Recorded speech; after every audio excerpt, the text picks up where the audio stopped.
带你追查事件真相，掌握政局变化。观众朋友你好，欢迎持续加入新闻大白话，我是主持人谭英文。节目一开始来介绍今天的特别来宾，首先是退役中将帅化明。主持人好，各位观众大家好。还有耶鲁政治学博士郭正亮，大家平安。以及前驻纽大使叶问吉。主持人好，各位朋友大家好。好，观众朋友，您发现我们这几天的刚开始，我们都讨论在第一岛链。好，确实现在在第一岛链啊，这气氛不太一样哈，包含了日本跟中国大陆之间呐，有一些特别的互动。好，那我们先看到这是日本防卫省接连公布了2起中国海军舰艇的动向，显示中国海军在6月6号到6月10号之间至少有3艘的军舰先后现身在冲绳跟鹿儿岛这个近海，穿梭在东海跟太平洋之间。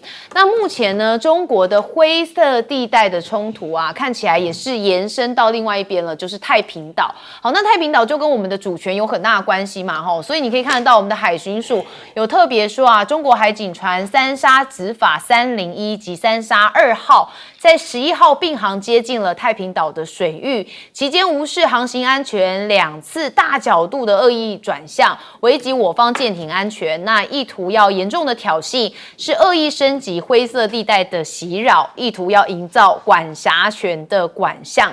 那目前解放军的驻港部队还采取了就是紧急拉动演练的方式，那出动了陆海空部队部分的兵力来组织联合巡逻。那重点是锤炼部队应急反应，那快速的筹划出动以及联合行动、特勤处置等方面的作战能力。那以及呢，现在中国大陆他们也秀肌肉这是南昌舰、西宁舰来实训。最新的画面也曝光，我们带大家来看这是他们北部战区西宁舰跟南昌舰组成的舰艇编队，那奔赴黄海某海域来展开跨昼夜高强度多科目实战化综合攻防演练。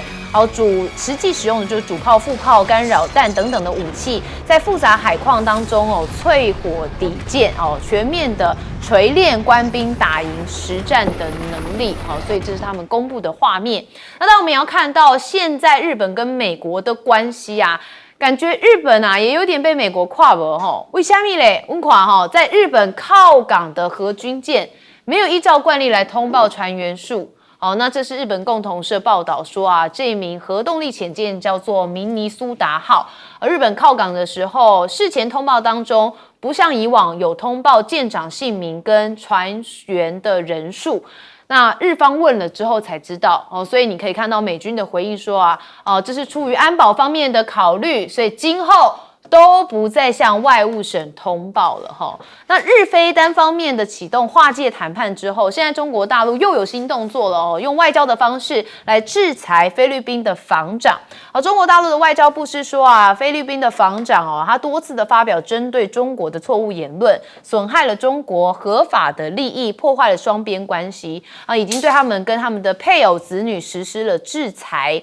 那菲律宾防长他本人就回应呛虾嘛他说啊，中国的食物好吃，但政府很差说他在中国没有资产，也没有计划去哪里，就算他想去，也因为那边的食物好吃，人民也亲切，但他们的政府让这一切都大打折扣，不会屈服于中国的霸凌，会继续面对他们的恶行。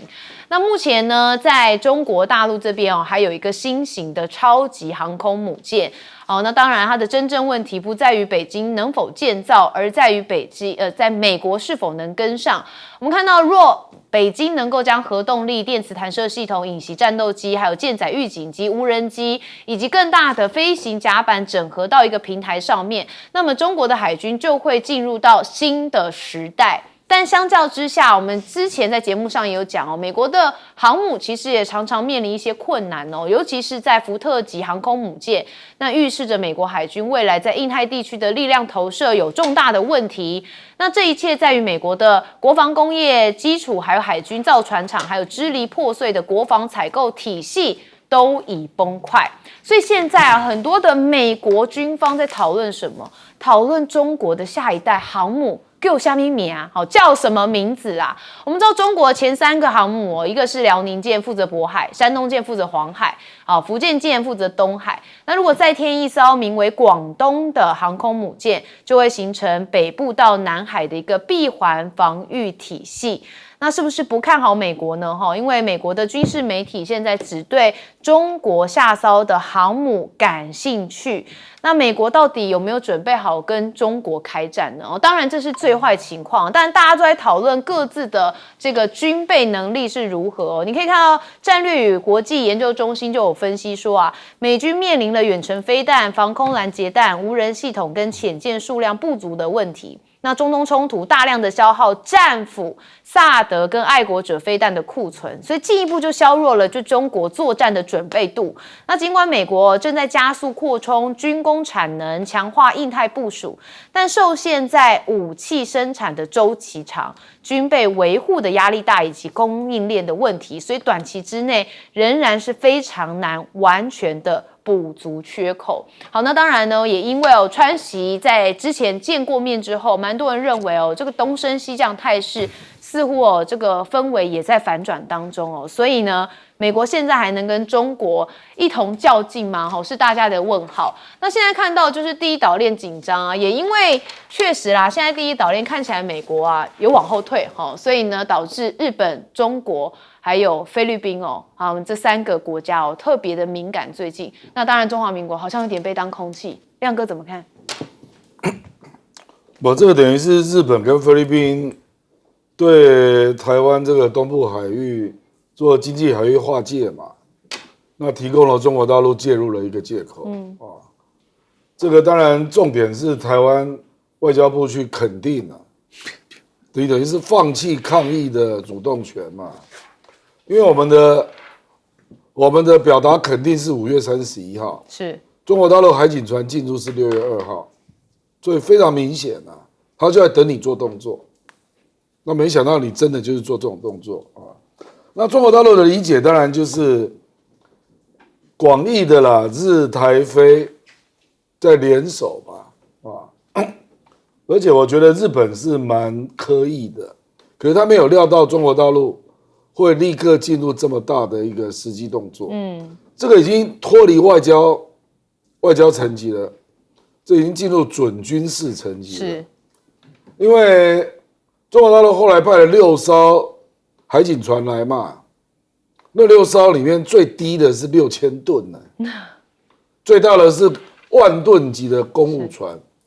这显然不是针对台湾嘛，这是针对日本因为日本的海军船有6000吨我们台湾派了7艘全部加起来只有6000吨，全部加起来1艘3000吨嘛，那其他很多都很小啦，所以我不知道你已经到了这个级别了，你派小船去能干嘛？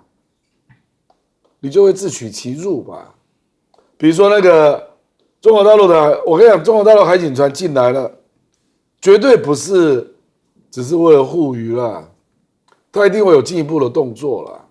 比如说他那天就说他要对过往的国际货轮做广播，结果我们的吴钊燮国安会秘书长呼吁大家不要理中国结果198艘船都跟中国做了招呼。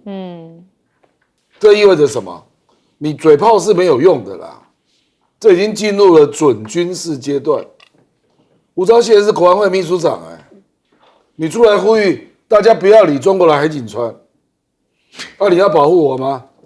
不理会是什么意思？你知道不理会，万一他要登船临检，你怎么办？是，你能够保护我吗？而且大家不要忘了，中国大陆那6艘海警船的大概距离1000海里，辽宁舰航母的打击群也跟着，所以我认为他这根本就冲着日本来的，才会准备到这个程度了所以你说今天还有后续的发展，就是军舰也开始穿越相关的海峡等等这是必然的结果了。我认为中国大陆这一个预案早就准备好了，就等你日本什么时候做出让我有介入的借口，是，然后就全面展开。他这个绝对不是只来做巡查了，我跟你讲啊，他到时候科考船也会进来调查海下的水温，那到时候他的潜艇也会进来，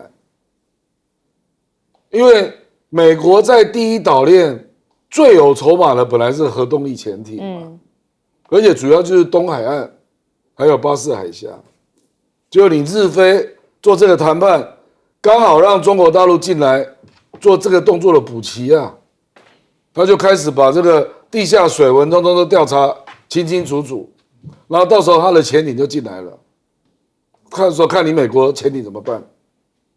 我跟你讲，这个一定是步步锁紧啊。中国大陆历史上有发生过2次，一次是钓鱼岛，一开始也是跟你强蹦啊，后来就划入整个海警巡逻范围，一年365天，大概到350天啊。哇哦，这个叫常态化嘛。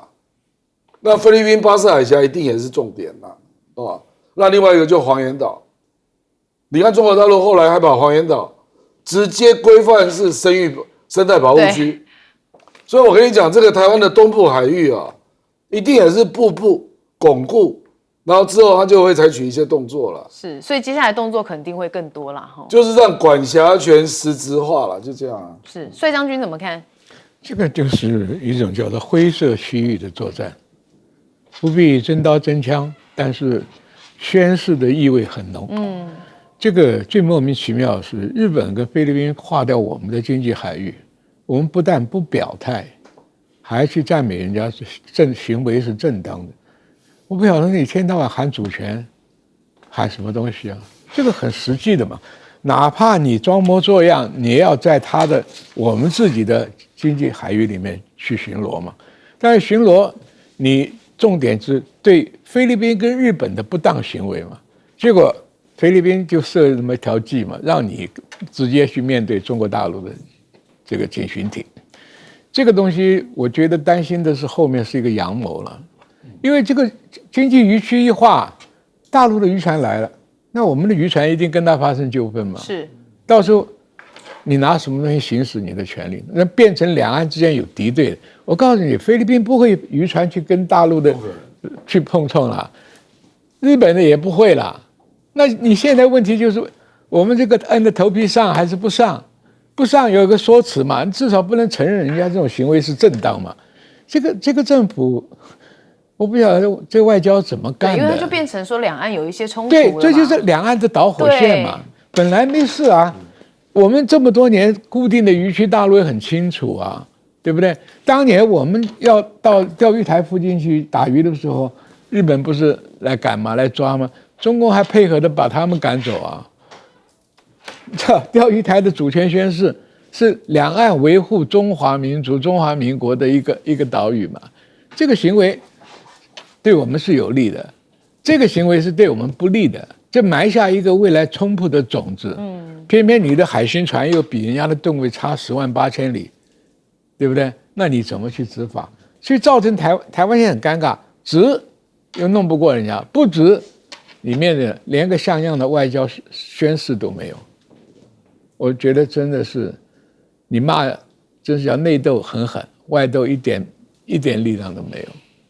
所以这整个战略看起来有一点问题哦。我看到中国大陆这几年哦，他们的战略哦，感觉有特别精心的在规划。你看到稀土，他握着哦，等到有发生事件的时候，他就把这颗牌丢出来。感觉现在哦，在日菲这边的划界的问题哦，也是这样。好，介大使怎么看？我觉得其实你要说现在这个目前的政府的作为啊，这个非常非常态，就自己的这个主权管辖的这个海域啊。被别人拿去划界，居然说肯定别人的行为，这个古今中外少见。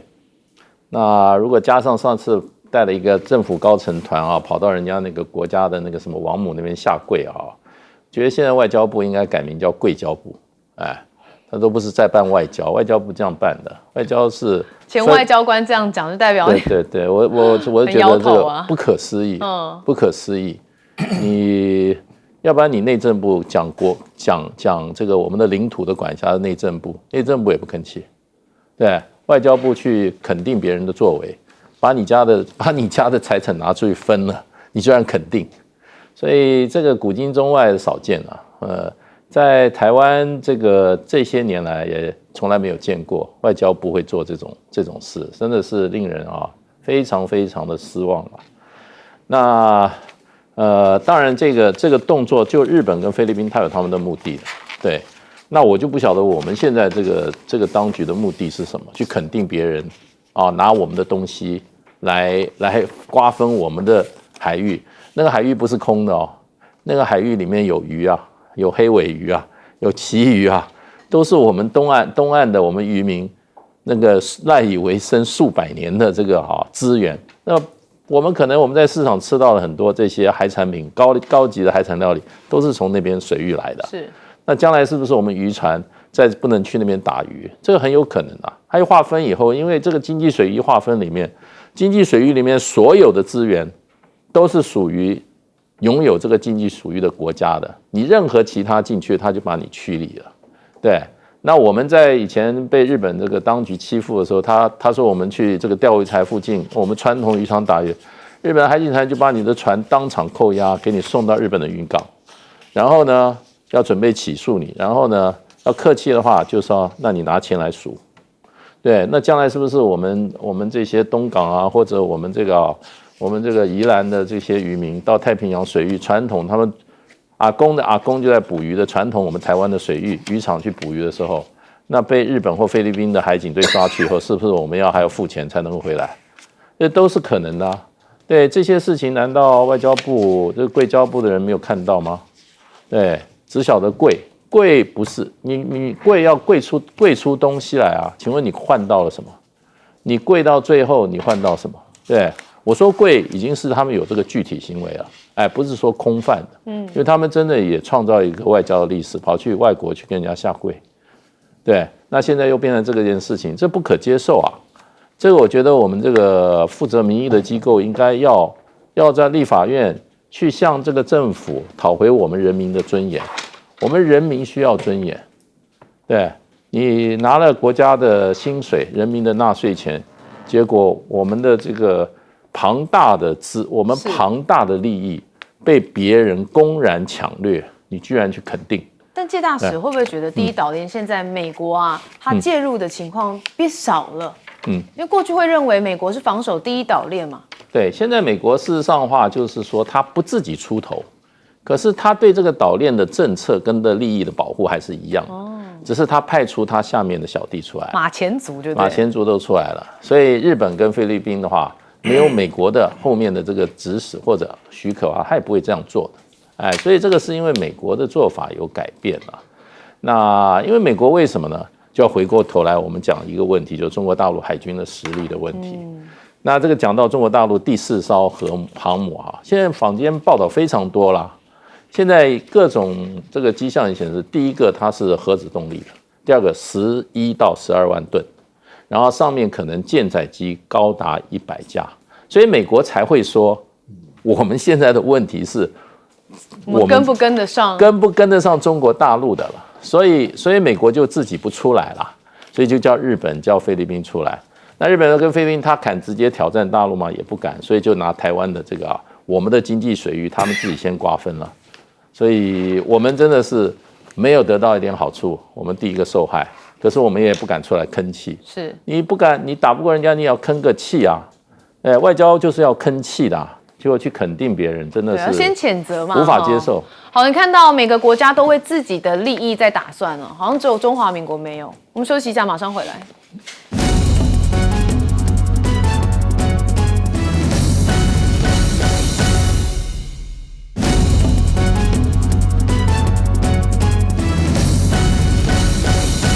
好，刚刚讲到美国现在跟中国大陆的比较那很多人是觉得美军现在的问题状况蛮多的最近发生在五角大厦有危险物质外泄。好说内部的这个感测系统侦测到有异常，所以军方立即拉高了维安层级，那封锁了第4到第7走廊的2楼跟5楼到5楼3位知情人士透露说这警报大作区域就被军警全面拉起了封锁线，部分核心受影响的区域人员呢被下令实施就地避难，好，其余办公人员则在指挥下持续的撤离大楼。那现场的气氛还一度相当的紧绷。那目击者说啊，目前奉命进到这个庞大的建筑群里头来处置，跟警方还有威胁应变的人员都已经戴了防毒面具，还全套笨重的化学防护衣也穿上了，逐层来检查当中。那事件呢是由五角大厦部队保安局的危险物质应变小组在现场来进行处置。好，那当然 CNN 有做相关报道，说五角大厦他们侦测到了危险物质，好像疑似是系统故障误报的啦，但是虚惊一场当然这事情也不能小觑，所以大家也是全副武装。那川普现在有个危险讯号吗？因为呢，华府国家广场惊见8647。好，那86其实在英语里头是俚语当中意味着要驱除某人或除掉某人。那47大家认为可能就是川普是47任总统，所以这是不是代表要驱逐川普呢？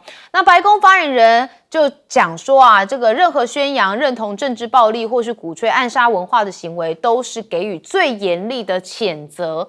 但问题就是现在不是有一个这个运动赛事正在打吗？就是世界杯今天也开战了那当然天价的门票惹众怨，川普出席沉迷，还有3分钟的补水时间，那这是大家认为的看点。2026世界杯由美国、加拿大、墨西哥共同举办史上规模最大的足球盛事，有48支队伍将在未来6周进行104场的激烈对决，有一些战场在美国，有些战场在加拿大，有些战场在墨西哥那当然大家说啊，现在看起来票价贵到令人折舌球迷怒批不给折扣，那川普恐怕不出席，政府代表会再为前往。那墨西哥街头现在已经出现了一些抗议的活动，那说啊，连川普都嫌贵那是美国队的首战门票落差，因为没卖完啦。那国际足总承诺说世界杯会带来经济繁荣，但是美国球迷的看台可能比以往是更加的空旷，所以就威胁到了开幕式的哨声响起之前就已经举步维艰的美国旅游业，看来不会有多大的帮助啦。那今日美国的专栏作家则称由于政治跟川普的原因，其实美国已经输掉了世界杯。好，原因就是因为不管这次的表现如何，其实都暴露了他们自己是一个充满仇恨跟贪婪的国家。他说没有好好的展现自己的形象，反而选择当一个丑陋的美国人。那到底是什么让美国人丑陋呢？专栏作家说啊，当然就是川普了哈。好，那全球呢是不是现在开始去美元化？那这对美国来说就是很大的危机了。说对冲风险，乔治亚央行买进1亿美元的实体黄金，这是乔治亚自2024年3月跟4月分别购买了相关的黄金以来，首次的增加了黄金的储量。那 NGB 说啊，这些黄金购买的行动是他们长期国际储备管理策略的一部分。那他们的央行就补充说啊，透过储蓄多元化，可以对冲地缘政治跟通膨的风险。那这是不是来降低美债的风险呢？好，那人民币对美元现在中间价创3年半的新高。人民币的中间价今日报是6.8109对1美元，较上日的中间价升了41点子，创近3年半以来的高位。那去美元化，有人认为正在加速当中啦，说人民币很快会超过欧元，成为全球第2大货币。那主要原因也跟伊朗战争有关，因为它让全球越来越多国家主动对美元来避险，更多的国家选择用人民币，所以让人民币在国际支付体系当中的地位在快速提升。南华早报引述分析说啊，人民币渴望超越欧元，成为全球第2大国际的支付货币。好，那我刚刚讲了，这对美元来说一定是非常非常大的危机。我们还是看到一开始因为美军的状况，大家就会特别的关注，尤其传五角大厦的问题。那目前看起来是系统故障误报啦，但是你知道吗？这一类事情处理上面其实还蛮花成本跟时间的。好，我们要先问亮哥怎么看？世界杯最低票价是200美金啊，200美金啊，最低价，所以大概是这个是最差的位置，200美金6万台币。没有啦，$200是6000台币6000台币。可是那个是最差的位置，你只要$200要买好一点的位置哈，是几百上千呐，2000。那这个是，那决赛是1550起跳，美金哦，最低的票价1550啊起跳啊，这个实在贵的离奇了，台币要4万多哎，所以实在是，不了，而且啊，他又分了好几个球场啊，那你也知道这次有伊朗队嘛啊，那又因为有非法移民的事件，所以坦白讲啦，就是很多人都认为治安堪虞啦，是啊，那当然就是川普可能基于这个吧，其实美国的足球队本来就不强啦，而且川普那天去看 NBA， 那川普就带赛嘛，尼克队就输了。对啊，所以现在川普干脆不要去，对不对？他不去了，不，美国足球队本来就不会赢啊，所以美国人不会太兴奋嘛，他们看的是那种美式橄榄球嘛，对不对？对，它也叫 football 啊 ，football 对，那个是美国最大的比赛啊。那他们对欧洲、非洲、拉丁美洲那种足球，那个我们叫 soccer 嘛啊，他们兴趣不是很大啊。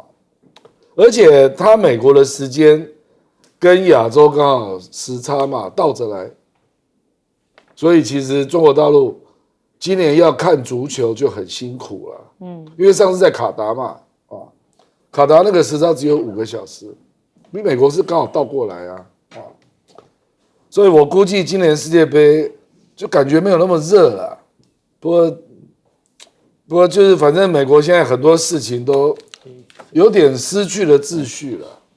我觉得这个跟川普有关呐，也跟他总体国力在下降有关呐啊。比如说，国防部为什么常常出乱？因为赫格塞斯就是对这个不懂嘛，所以你没有能力去管理五角大厦嘛，连那个航母派到海外去，派到人家休假期间都没了，表示你那个连时间调度都出了问题，对不对？然后不管是军舰啦、飞机啦，都出了一些状况啊。所以我觉得美国真的是很多难以预测的事情都发生了啦。那至于这个中国大陆，你就看到本币互换的国家越来越多嘛，那所以越来越多国家也选择去美元化嘛，所以人民币在国际支付的比例啊，我觉得今年应该就超过英镑了啦。那欧元今年要超过，我觉得还有一定的困难。可是今年会先超过英镑，那就排第3嘛。是。那明年就有可能会逼近欧元啦，那就变成3大货币，大概是这样。好，谢大使怎么看？美国现在国内事实上乱象都有些不寻常啊。对，针对总统的这种威胁哈，也都公然出现。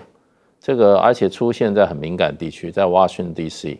这个重要的广场里面啊，所以这些再加上川普是已经破纪录了，那当总统没几天被暗杀的次数已经好几次了，是，所以再加上这种直接的威胁，你可以说美国内部的极化的现象可以说是已经很明显了。也就是说，虽然有不同意见，美国过去是政党政治嘛，总有攻防，可是没有现在这样子的两极化发展，双方的两极端的人对彼此的仇恨是到达一个历史性的高度了。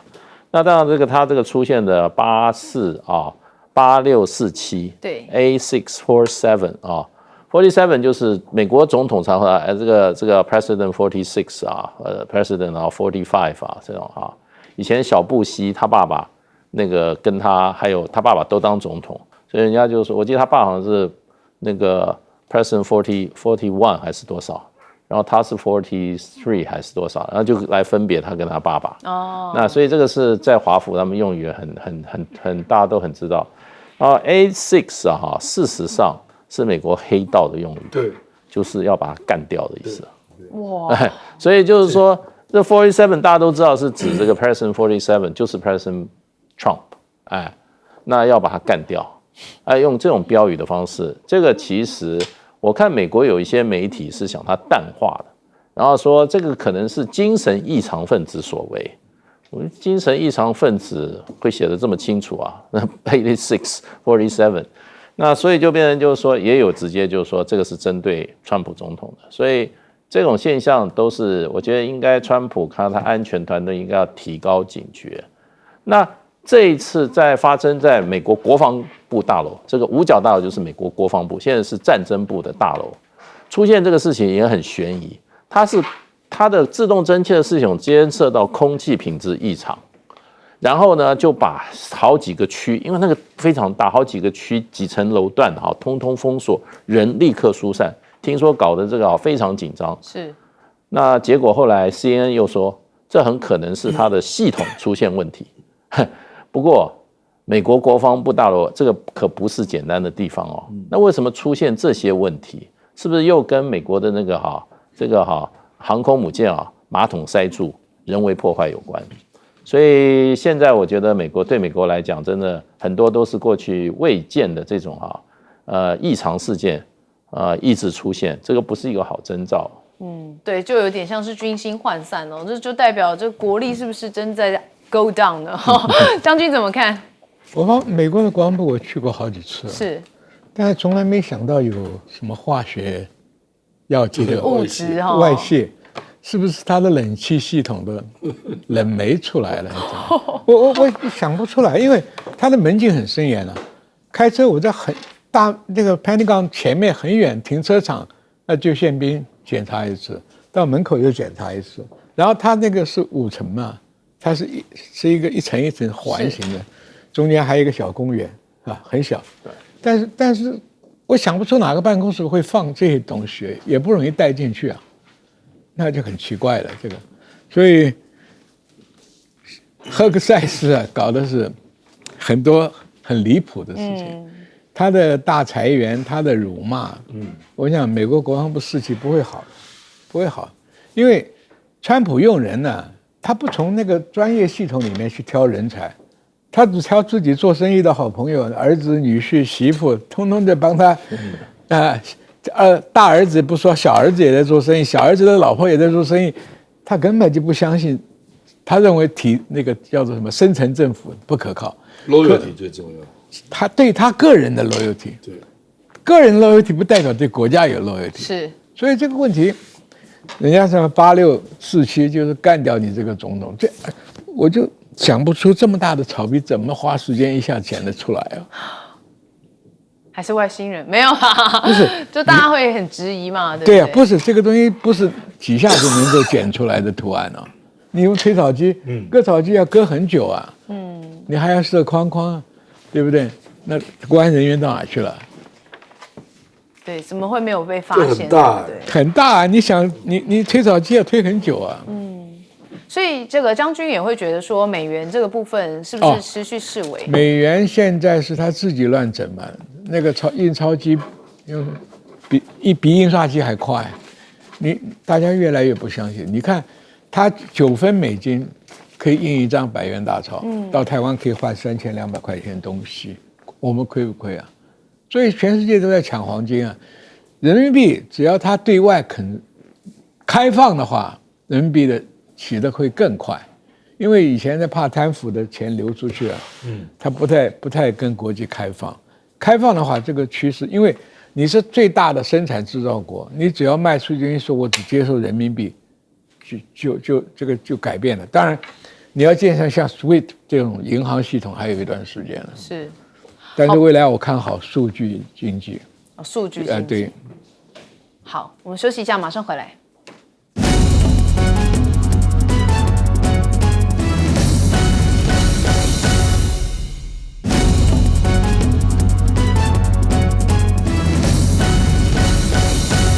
知道现在美伊持续是僵局吼，那在昨天蛮多人的讨论是说是不是川普又要打了？结果他马上又丢回去了。当时伊伦就想说我就看你到底会不会打那石油岛，结果果然被伊伦料中5个小时之后，他发文又喊卡了。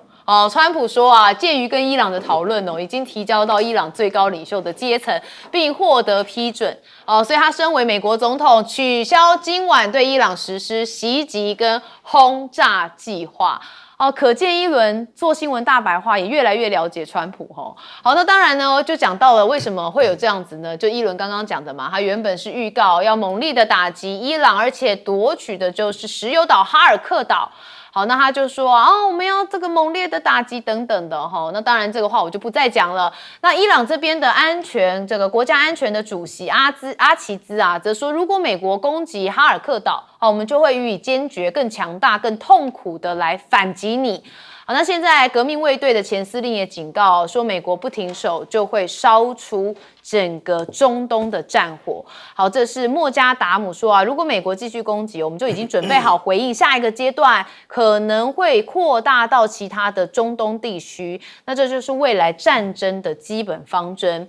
那伊朗的外交部也有发出一些讯息他说美国发动的非法跟犯罪攻击公然的违反了停火协议，使得停火协议形同虚设。好，那我们也看到这个川普其实也有在出一些豪言，包含就是美国跟伊朗他对于这个停止冲突达成了一份非常有力的谅解备忘录，说美国当天就已经结束跟伊朗的战争。好，但是伊朗的外交部发言人就打脸说我们根本就没有协议最后的结论所以很多人是有点雾里看花啦。那当然介大使前几天在节目中有讲说其实各方都有他自己的利益存在或许大家都不想让这场战争结束啦好，那证实提供武器但被扣下没转交给伊朗人民。现在川普说库德族让我们失望，他就讲到他们曾经透过库德族试图将武器送交给伊朗人民，希望能推翻德黑兰政权，但是区域盟友让他们失望。他说我会记住这件事，库德族看起来就羞气呢那路透社则报道说，伊朗战争以及近年提供乌克兰武器都已经消耗美国的武器库存量，这是白宫自3月后第2次召集这类的会议。但我们要看BBC 在事实查核上面其实对于这张照片说，卫星照有曝光美以横打伊朗超过50个军事基地受重创，但是核心的杀伤力还在。BBC 的事实查核中心的团队说，检视了图像显示之后，说在美国打击之下，伊朗各地的军事基地都曾经遭到重创，但部分的影像显示德黑兰似乎是利用了脆弱的停火期，修复了一些关键的飞弹基地的隧道入口。那看起来德黑兰还有一些底气。那我们再看到世界杯因为伊朗这次也有参与，那他们有14名的成员是卡关了美签。好，这个是6月7号的报道。目前最新的状况是有放行，但是说如果要进入美国打球当天打完就要当天离开。那美联社当时是说他们有14位伊朗的这个后勤人员跟官员，在洛杉矶跟西雅图的比赛展开之前都还没有美国的签证。那当时这个足协的主席伊朗这边也是不知道到底怎么样。那现在刚刚已经一轮讲了更新讯息之后，我们看到川普说这是办的最成功的一届世界杯，但是记者就有一个反问，我们来听听他怎么讲。World Cup they've ever had. They've never sold tickets at that level. They've never sold that many tickets so quickly. I spoke to Johnny this morning. He's fantastic, and he's the boss. He said there's never been anything close to what's happened. But because of the success, some people are afraid that it's going to be harder and harder to get visas to come from outside. Can you reassure We're working on it very closely to make sure the right people come into our country. 好，所以伊朗不是 right people 啦那当然现在伊朗他们要佩戴168胸针来悼念228发生的这个小学不幸被炸毁他们168名学生不幸丧生，但是美国媒体给出警告说 FIFA 这边是不能在比赛的时候带一些政治、宗教或个人标语、声明跟影像。那世界杯前夕呢，美军再炸伊朗，川普式的体育洗白其实最伤美国吗？就说现在川普把世界杯变变成展示个人权利、外交强硬跟政治意志的大型舞台。有人觉得跟这个政治跟体育挂钩，实在是不太好。好，我们来看到一开始的美伊战争到底停还是不停？亮哥怎么看？这个川普先吹了一阵强力打击啦，然后5个小时之后就 taco。有人统计这个是第38次。所以坦白讲啊，他这个造成2天美股就担心又发生战争嘛，然后昨天又大涨，因为突然又 taco 了。坦白讲，我也不知道他在干什么。穿头，然后他又说，已经快要达成协议了。所以我说，我们最好不要只看美国的媒体了。伊朗的媒体直接讲，纯属臆测。那目前大概有一个可能在发展中啊，就是伊朗要求对那个冻结的240亿美元啊，你先把这个解冻。那是不是用这个来当做就是解除经济制裁的第一步了？然后伊朗就开始开放荷姆兹海峡，这个议题是比较有进展。可是呢，核武计划完全不谈，把它列为第2阶段，这可能性很高哦，因为核武真的谈不出来，包括浓缩铀要移到境外，反对。伊朗也不愿意承诺他不发展核武，就卡住了。那如果硬要一起谈，那这个协议永远都签不出来啊。那所以要不要分2阶段啊？我觉得这个部分是有进展，可是这个进展就意味着啊，这个可能只谈经济的议题了，就是你解除对我的制裁，那你可以分阶段嘛。那我就。霍普在以下，我也提出一些步骤了，做开放。可是我觉得核武计划很难谈啊，因为根本还是卡在以色列啊，因为以色列有核武啊。那伊朗怎么可能承诺我永远不发展？而且我跟你讲啊，即便伊朗讲永远不发展，美国也不会相信。这样历史上有太多这种国家了，是，北韩也是。那当年还有。印度跟巴基斯坦，结果后来都发展了。那伊朗怎么可能？以色列有核武，它不发展，这可能吗？所以我是觉得，美国一定不会只有说你口头说不发展核武，我就相信你。他一定会对他的浓缩铀做蛮强烈的处置啦。那这个部分，我觉得伊朗不可能同意了。所以你看那个中俄都没有动作，为什么？因为他们当然知道进度嘛，而且中俄会从伊朗得到真正的情报，所以你现在都没有看到那个讯息啊，感觉中俄就要进场。所以亮哥的预估是中俄正在缓缓的要进到这个，我就在外面看嘛，比如说昨天的发展变成是好像把核武问题切割开，那如果只谈经济。需要中俄吗？是，对。好，所以如果中俄进场的话，看起来这个谈判有曙光了啦。好，将军怎么看？我很早就讲过，打仗起战容易，终战很难。是，尤其这个东西就谈和要双方牺牲一点，双方也得到什么？川普是面子也要，理智也要，怎么行呢？你要个空的面子有什么意义呢？你大军一撤，这马上解除了嘛？这最简单，对不对？我为了天下昌盛，我不愿意自在制造死亡，我撤退，也不见得有人骂你啊。只有你国内那些犹太帮的会骂你啊，对不对？那全世界以前跟你极其好的国家也会跟你好啊，对不对？问题就是说你自己，你强横，这个叫霸道，对不对？强横是抽人家的关税，搞得他朋友都一肚子鸟气。那霸道，你这个事情。真的啊，小国家拿到核子武器，你怎么不管呢？对不对？那以色列作为核子武器，你怎么不讲呢？所以这个问题，我就讲它是霸道，霸道像面子里子同样，伊朗不会答应。反正我已经被炸成这个样子，你解决不了问题就是你输嘛。所以这个问题大家就做的伊朗，你做到你看，你通膨也好，你这个美债也好，我给你半年时间，前面4个月都撑过了，我再撑2个月，你川普能不能还在台上都不一定，对不对？所以伊朗觉得时间在我这里，我管你什么，只要俄罗斯跟中国那边粮食药品通通给我源源不绝送来，老兵有口饭吃。我跟你讲，自古以来没有饭吃的老兵才会造反，就这么简单。所以这个问题，我们不要去争细节，哪一条哪个条文，对不对？问题就是看谁忍得下去嘛。现在美国忍不下去，后院失火嘛，家里面问题一大堆嘛，对不对？现在眼看这个样子，美债烂成这个样子，又要加息升息，可能又升了。所以这个经济战场上你就输了，军事战场上你也没赢呢。